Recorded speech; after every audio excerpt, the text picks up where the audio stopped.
Hello tout le monde! Je vous retrouve pour une nouvelle pile à lire qui me met encore plus dans l'esprit de Noël. Parce que oui, cette année je ne participe pas à un, mais à deux challenges. Je pense que l'année passée j'avais participé également deux challenges autour de l'hiver. Puisque du coup je vous ai présenté ma palle pour le Cold Winter Challenge. Et maintenant je vous présente ma palle pour le Winterland Challenge qui est organisé par Cecilia Cherry Blossom.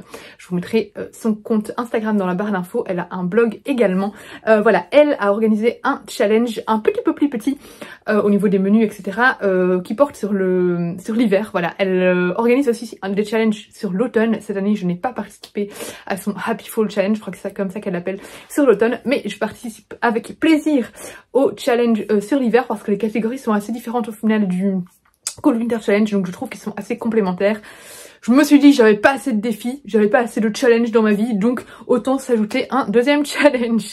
Donc voilà, je me suis fait une petite pile à lire avec, je crois, un livre dans chaque, je pense. Ah, il y en a où il y en a deux, mais en général c'est que un livre dans chaque catégorie. Et on va commencer tout de suite pour vous présenter tout ça.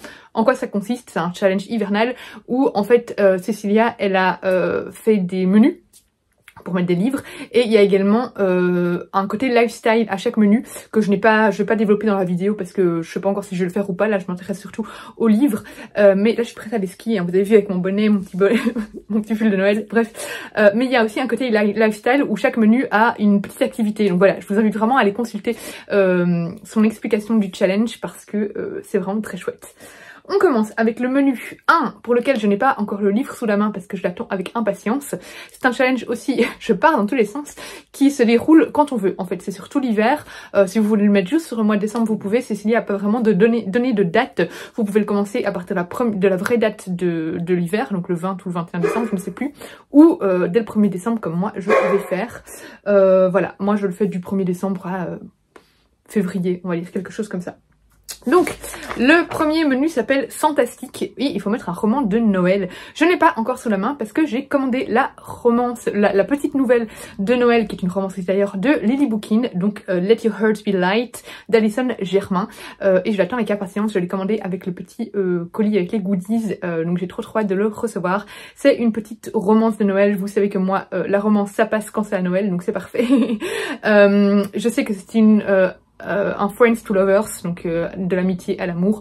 Ça a l'air assez chouette, j'aime bien l'écriture de Lily Bookin, donc je me suis complètement laissée embarquer et j'ai craqué pour sa nouvelle sortie auto-éditée. Ensuite, le deuxième menu se nomme Papapillote. Oui, il fallait mettre l'univers de la cuisine. Alors là, j'ai un petit peu triché, un petit peu, mais je me suis dit, le thé, ça rentre dans la cuisine. De toute façon, j'avais pas grand chose qui rentre dans l'univers de la cuisine. J'ai mis un livre de Lisa C, donc La mémoire du thé. Le thé, ça rentre dans l'univers de la cuisine, je suis désolée. Voilà, je ne sais même plus de quoi ça parle, mais voilà, Lisa C, je l'avais adoré dans Fleur de neige, je crois que c'était ça le titre, et j'ai vraiment envie de découvrir tous ces ouvrages. Mes grands-parents d'ailleurs m'en ont prêté un, il est là, c'est Poupée de Chine, je crois. Et là, c'est La mémoire du thé que je me suis acheté sur Vinted, comme ça vous saurez tout.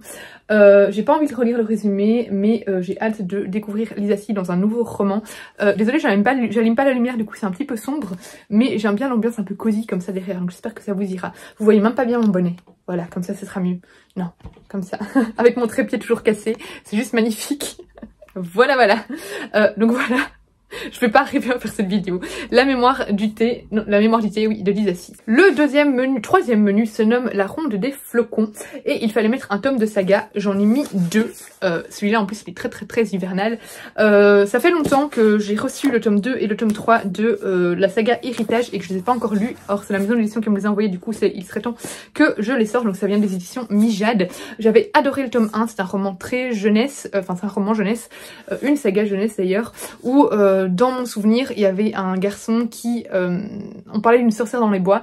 Le garçon va essayer de poursuivre cette sorcière dans les bois. Enfin, il se passe des choses bizarres dans le bois autour de la maison de notre protagoniste.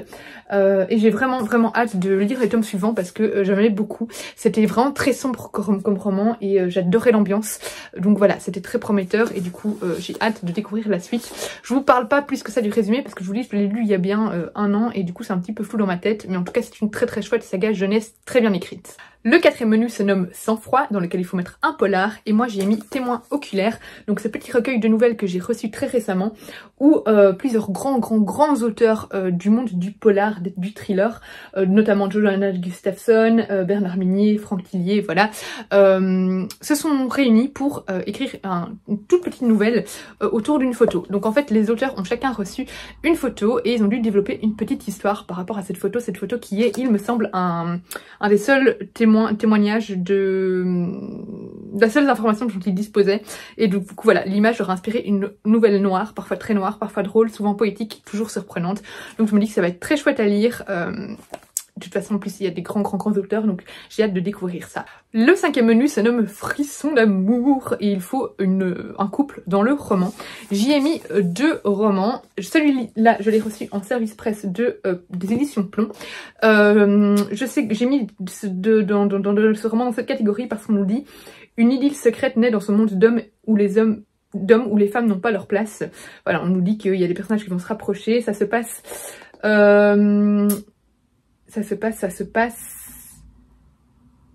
dans les années 50, voilà.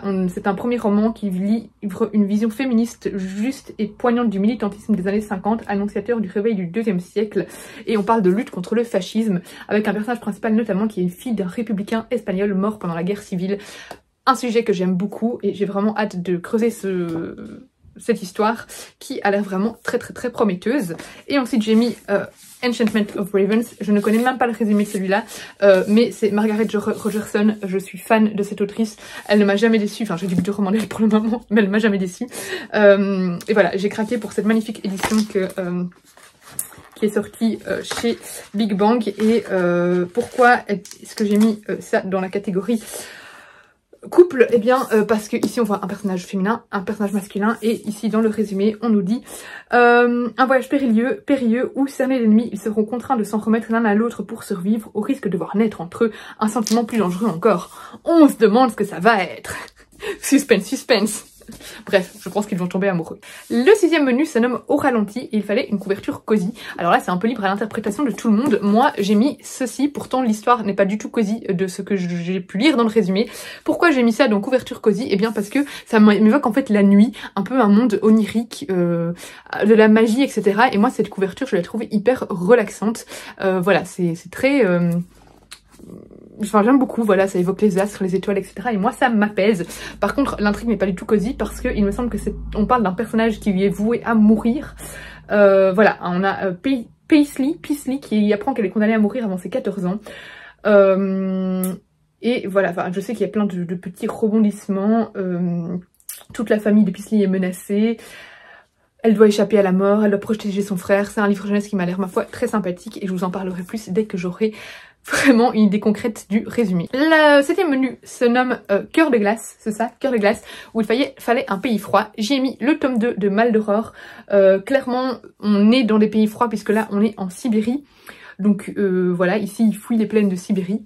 Je ne vais pas vous le résumer puisque c'est un tome 2, j'avais adoré le tome 1, je l'avais lu l'année passée, ça avait été vraiment une pure merveille, très musicale, très pays de l'Est au niveau de l'ambiance. J'avais vraiment beaucoup aimé et j'ai hâte de découvrir ce qui va arriver au personnage. Et enfin, le tout dernier menu se nomme Hiver éternel où il faut y mettre une brique.